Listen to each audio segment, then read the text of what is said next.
Hey, savais-tu que si tu fais tomber toutes les quilles qui restent, ça va être un spare? Non. Moi non plus. Au bowling comme en finance, il y a plusieurs règles à respecter. Comme par exemple que tu n'es pas obligé de prendre l'assurance vie sur l'hypothèque de ton institution financière. Quand tu prends une hypothèque, là, t'es pas propriétaire de ta maison non. tant et aussi longtemps qu'il te reste 1 $ à payer. C'est la banque. Mort pas mort, là, ta maison est en garantie. Dans les deux cas, que tu prennes l'assurance vie personnellement ou sur l'hypothèque, ça prend un événement bien spécial pour réclamer ta mort. Un dallo.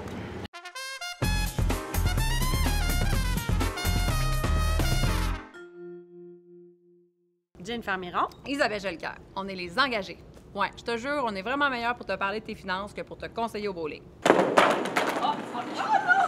Si t'as de maison, t'as sûrement une hypothèque à payer. Puis là, tu t'es déjà demandé, devrais-je prendre de l'assurance vie hypothécaire ou devrais-je prendre de l'assurance vie personnelle? Ouais, les deux, ben c'est de l'assurance vie. Fait que laquelle des deux est la mieux? Ben, ça dépend. dépend.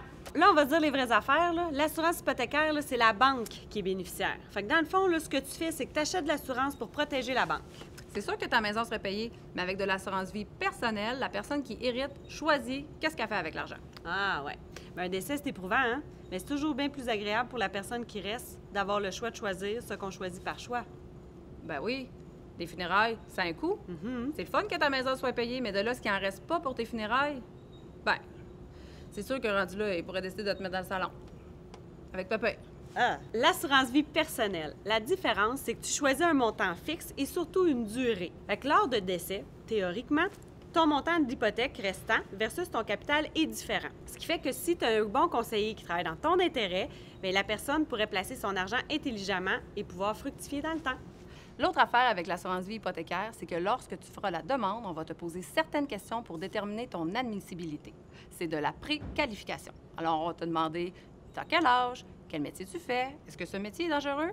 Est-ce que tu es actif physiquement? Bref, toutes les belles questions que la bonne ménagère poserait pour se trouver un bon mari. Mais la différence avec le speed dating, c'est qu'on va savoir si tu es admissible seulement lorsque tu vas mourir. Alors, ça se pourrait qu'on ait des surprises.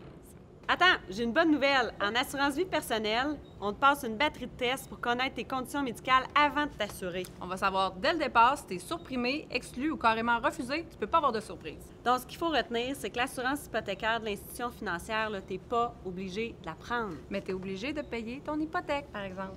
Offre-toi le bonheur d'une séance de speed dating financier, histoire de voir plus clair puis de pas te ramasser dans le dallo. Oui. Avant qu'un accident te prenne de court. Mêle-toi de tes affaires parce que juste toi pour le faire.